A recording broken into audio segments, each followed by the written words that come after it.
Good afternoon. Thank you. My name is Priya PRAKASH, and I am the founder and CEO of HealthSetGo, an organization based in India.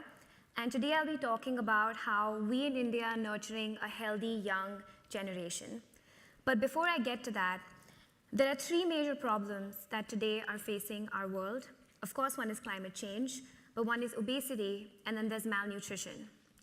And according to the Lancet, these three together form a global syndemic that poses the greatest threat to human and planetary health, particularly in low and middle-income countries like mine, which is India.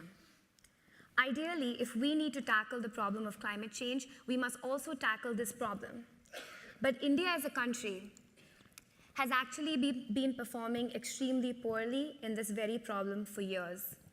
The Global Hunger Index ranked India 103 out of 119 countries. A global nutrition report said that a third of the world's stunted children are in India, and 1 in 5 Indian children are overweight or obese. And these statistics are just about to get worse because of climate change. India is one of those countries which is the worst affected by climate change, going through extreme weather events such as heat stress and floods.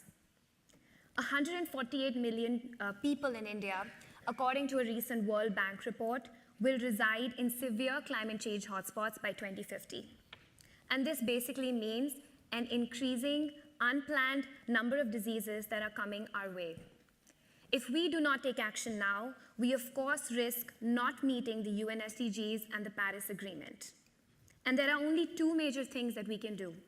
One is to prevent, if not detect, the early signs of these diseases and these epidemic outbreaks.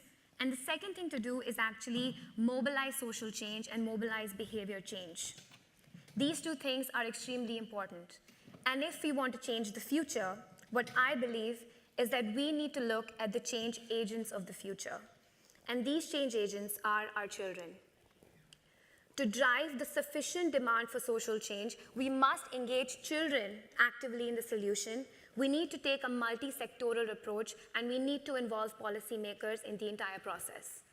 And with this vision, I started an organization in India about 5 years ago called HealthSetGo. Today, HealthSetGo in India runs India's largest, if not currently the world's largest, school health benchmark program. Today, we run this program in schools across 77 cities in India, impacting more than 500,000 students and parents. Imagine, one school in India has an average of 1,000 students, and a child spends 60% of their time at school. So over 15 years of a child being in the school, this is actually an ideal environment to impact their entire behavior. So imagine in 2030, if you have millions of children who are healthy and climate conscious, that itself would be a huge accomplishment. But let me tell you a little more in detail. Our HealthSetGo team of doctors goes to each and every school, and we have been able to preventively screen for malnutrition, for anemia, through doing a complete physical, dental, eye, ENT, and a growth assessment of every single child. This has led us to detect more than 300,000 unseen conditions. We then take this data and we present it to parents and we present it to schools so that they can take timely action for their children's health at the right time. At a government level and at a city level, we help to analyze this data and we help to produce data-driven insights. Because once you have a population-level data, you can then break that down, and maybe in the future, using machine learning, we will be helping to predict certain epidemic patterns and certain patterns of disease before they actually become something that we need to reckon with. But one of the key components of the HealthSetGo program is behavior change. Now, I'd like to give a small example of how we worked with the policymakers in India. So this is a small example of how HealthSetGo worked with the Food Safety and Standards Authority of India. Now, FSSAI is actually the Indian food regulator, and a food regulatory body would usually never work for a cause like obesity or climate change. But in this case, we, together with FSSAI, ran a movement last year called the Eat Right India movement. We kick-started on World Food Day, actually mobilizing more than 3,000 schools and 350,000 students who participated in India's largest creativity challenge and poster-making competition, which was rewarded by the Government of India.